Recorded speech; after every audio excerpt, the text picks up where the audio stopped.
Well, everybody's talking about now the GPS, the digital footprint. The GPS was released in this Nolan Wells case, and everybody's talking about it. The news is talking about it, and this thing. This is crazy to me because we have to go through so much, man, in this country to get any form of justice or just questions. Anytime something happens in regards to us with W folks, man, right? When it's us with them, it's open and shut. When it's them in regards to us, man, we got to go through so much, man. But let me share the screen and let's just. Earlier today, the family of Nolan Wells met with the district attorney who confirmed the investigation will eventually be turned over to a grand jury. They're still wondering what happened to the 18-year-old on the July 4th weekend. Let's bring in Anna Schechter, who runs our crime unit. She's joining us right now. Anna, so what are we learning about those new details in this case? What can you tell us?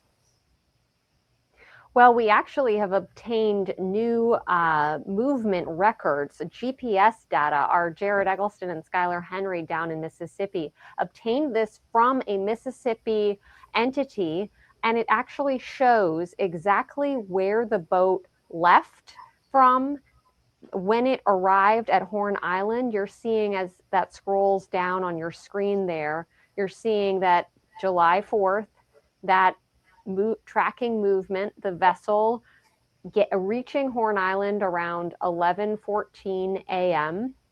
And then we also see when the boat left. Now, as we've been reporting, Nolan Wells was not on that boat, although his keys and phone were. And so we see the boat then go and actually dock at a different location, then drive overland to the home of the owners of the boat. So this is new information that is all being reviewed by investigators. So, and the crazy part is they're saying that he was not on a boat, but his keys and phone was. Why? What teenager leave their cell phone?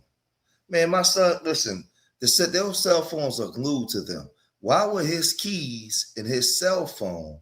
Man, listen, this thing gets real goofier and goofier, man, as it goes on. Who are still trying to figure out exactly what happened to Nolan Wells, Mugo. Yeah, his parents have a lot of questions there. Anna. So let's go over here and let's read what they're saying. What they're saying, about this situation. Let's scroll up, right? GPS data tracks missing boat teen Nolan Wells was on before he went missing. GPS data from the Mississippi Department of Marine Resources obtained by CBS News tracks the movement of the boat that carried Nolan Wells to Horn Island on July 4th. Wells was found dead after going missing following an outing on the island. The vessel left the dock at approximately 9:56 a.m. that morning and arrived at Horn Island at 11:14 a.m. CBS News has previously reported that Wells was not on the boat when it departed the island. According to GPS data, the boat left Horn Island around 4:31 p.m. and returned to its original departure dock. It then traveled to Fort Bayou around 5:52 p.m. before returning to the dock at 6:06 p.m.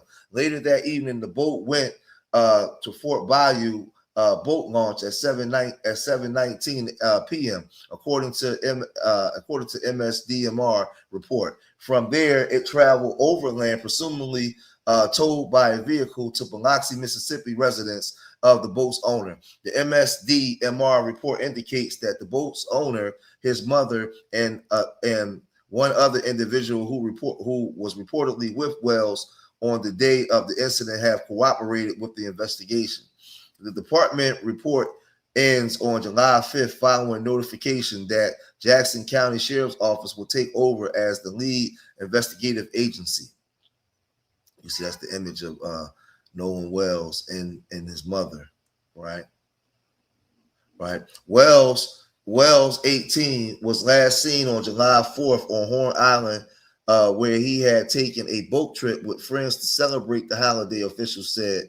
Wells traveled to the island with friends, but did not return to the mainland with them that afternoon, Jackson County Sheriff John Ledbetter has said. He was last seen on the island at 3 p.m., according to attorney Ben Crump's office. His mother reported him missing later that night and a search began. His body was discovered July 6th off the coast of the island, which is about 10 miles south of the Mississippi mainland, following a search that involved U.S. Coast Guard, Mississippi Department of Maine of Marine Resources, and National Park Services. Dental records confirmed the body was Wells. Jackson County Coroner Bruce Lane told CBS News an autopsy took place on July 2nd. Lynn said, but the results were not immediately made public. Wells' body was also flown to Washington, D.C. for an independent autopsy, according to Crump. Wells' parents have said they don't believe their son would have stayed behind on the island by choice when his friends left by boat. No, he wouldn't. No, he wouldn't. Nolan. Nolan always stayed with the group. Elmore Woolsey, Nolan's father, told CBS Morning last week, If you be with me, you come back with me. So that I don't understand. I don't understand it. With me being a parent, if I was in that situation, I would have told them you're going back on the boat with me because I don't want to answer to your parents if something happens to you. Man, this thing is crazy. This thing is crazy, man. When directly asked if he believed Nolan was left behind on the island, his father responded, "Yes. I don't believe he decided to stay on the island by himself. It just doesn't. That's not his character."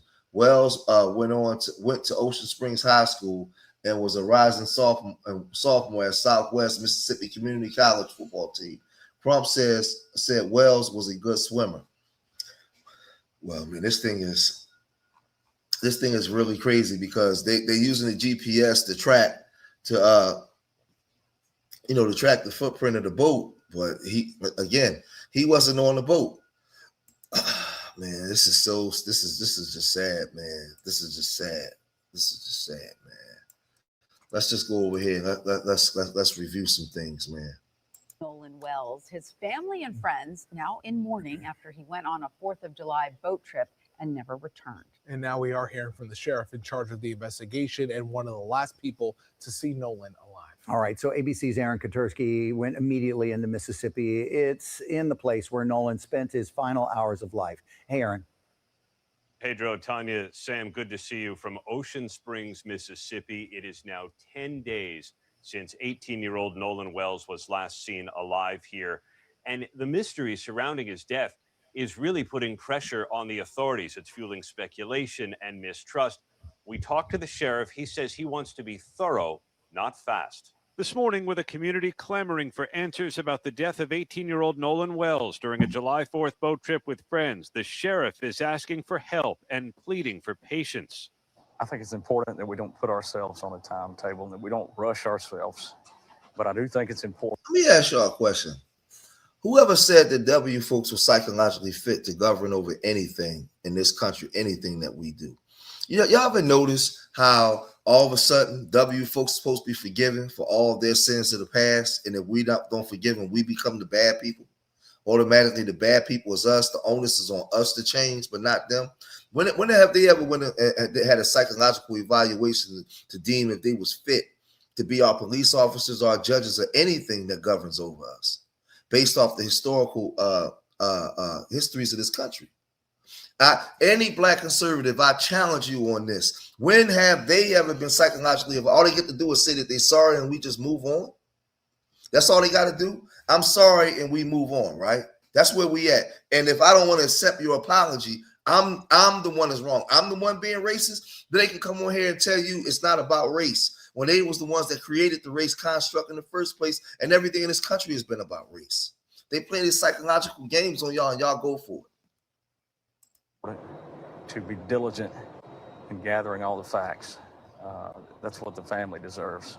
Wells never returned from a remote barrier island off the Mississippi Gulf Coast. The very thing that makes Horn Island such an idyllic spot to hang out for the day is what makes the case tricky for investigators. There's nothing here. There are no phones, there are no cameras, there's no police. It's why authorities have asked anyone who was here July 4th with Nolan Wells to come forward. Even if you may think that it might be insignificant, every little bit helps. And that may be a bigger contribution than you think to this case. Could be a public tip that breaks it open for you. Exactly. A close friend of Wells, Trayston Shepard, says the group spent the day swimming and drinking. Well, we were just having fun all day, and then as the day went on, people started to drink more, and people started to get more drunk. And people saying that ain't his friend. They don't even know him like that. We asked the sheriff whether drinking or drugs played a role in Wells's death. Of course, the rumors are out there, but we don't respond to rumors. We respond to facts. And as investigators attempt to build a full timeline of the teen's movements and whereabouts that weekend, this photo showing Wells at a pool party has been circulating widely online and has been shared by his family's attorney. ABC News confirming it was taken a week before he visited Horn Island. Authorities initially suspect Wells drowned, although the results of autopsies by both officials and the one the family ordered are pending. So I'm gonna leave it there, but I just want people to understand. I want our people to understand something, right? They want to run everything. They want to run everything back to the state because the thing is, they want the state to be able to have jurisdiction over us without federal involvement. And this is what you're going to get constantly. You're not going to get anything just and fair. This is why we had to have federal government come in, right? We had to have executive orders on the books to protect us. But even the federal government at times failed to force state law to give us justice, right? So they're trying to repeal and run everything backwards. That's what they call Make America Great Again. When they was able to unalive us with full impunity, they was able to just do what they wanted to do, right? The history speaks for itself. So again, I ask, what gives W folks, what gives them, who says that they were psychologically fit to govern over us? I got history on my side, right?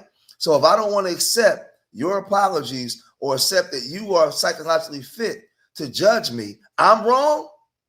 I'm wrong. Something's wrong with me. No. See, they play mind games, man. They keep telling you this over and over and over again, and you believe it. So now we got to go. Remember, y'all, in closing, when they do something to us, we got to go to the same people who historically have been doing these things to us to get justice. I have no way of knowing if you're calling me the N-word under your breath. I have no way of knowing if you have a preconceived notion about me before you render any verdict. I have no way of knowing. I just have to trust you.